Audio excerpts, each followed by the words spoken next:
Alright, magandang araw mga ka-tracker. Welcome sa ating vlog. For today's video, ipakita ko lang sa inyo itong unit na katatapos lang namin air condition. Ito po ay 3 unit. So, ito yung isa, dalawa, tapos yung nasa likod.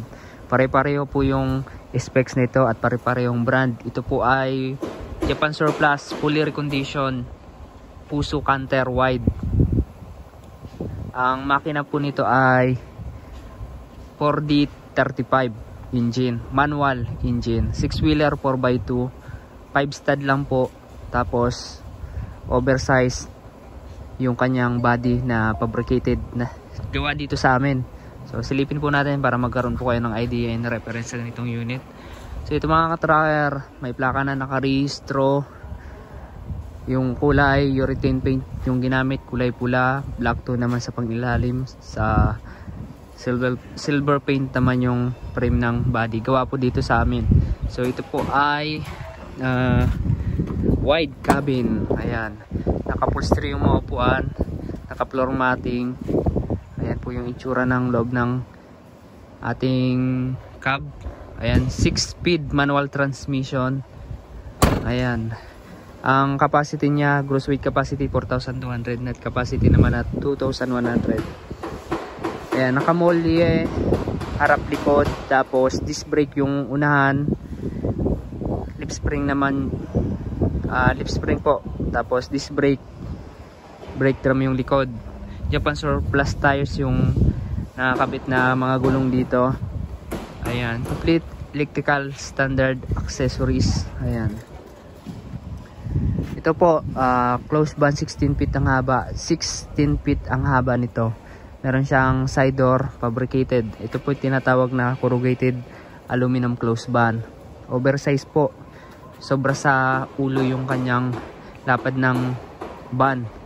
Ayan, ito po yung gusto ng client, pang magagaan na karga para mas madami. Tingnan po natin yung loob para makita nyo. Silipin natin. Ito po yung loob. Plywood yung panel sa loob, pati bubong. Ayan, dalawa yung van light, and then checkered plate yung flooring, naka-steel flooring po siya. Ayan. Ayan po yung itsura. All steel na yan.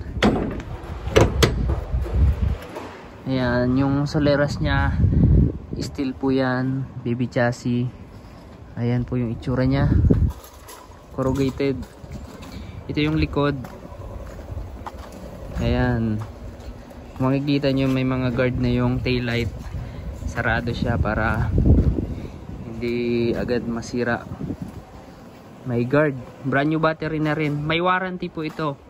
Ganitong unit na recondition. Dito po pala kami sa Barangay Mambugdos, Bacoor, Cavite. Calipil Marketing Corporation.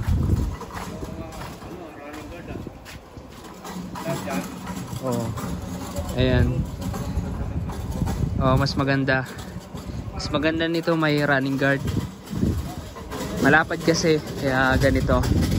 Ayan mga ka-tracker, dito naman kung gusto nyong, kung meron kayong sukat ng close band, pwede nating yun yung masunod.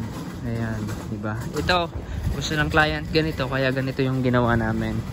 So meron naman kaming standard close band. Ayan, may mga standard size kami na pwede nating sundan. So ito lang yung requested ng client. May ano na to, air condition. Ayan, so mga ka-tracker, kung naghahanap kayo dito po meron. Naghahanap kayo ng Japan Surplus truck. Ayan, marami po tayong available unit.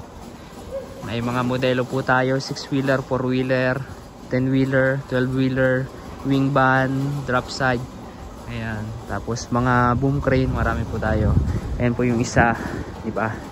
So kung nagustuhan nyo itong video na to, paki-like, share, and mag-subscribe na. Maraming salamat sa panonood. Paki-follow na rin ang ating FB page. Kung may tanong kayo, kung gusto nyo mag-inquire, inquire po kayo sa ating FB page, Tracker Moto. Ayan, maraming salamat. God bless. Bye bye.